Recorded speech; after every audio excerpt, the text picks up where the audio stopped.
O'zbekneftgaz xodimlari uchun bomba xabar. Oyliklar 20% ga oshirilyapti.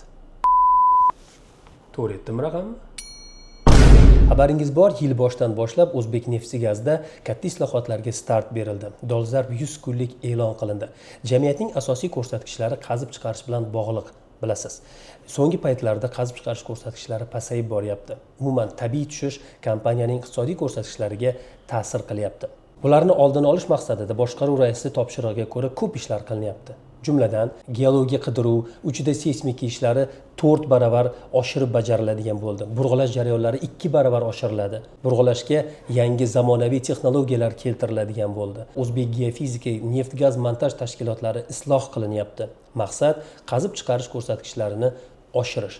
Mana shu jarayonlarga qaramasdan O'zbekneftgaz aksiyadorlik jamiyatida markaziy apparat va tizim tashkilotlarida olib borilgan transformatsiya jarayonlari, ixchamlashtirish, optimizatsiya jarayonlari, umuman xarajatlarni qisqartirish natijasida kompaniya iqtisodiy jihatdan moliyaviy holatini yaxshilab boryapti.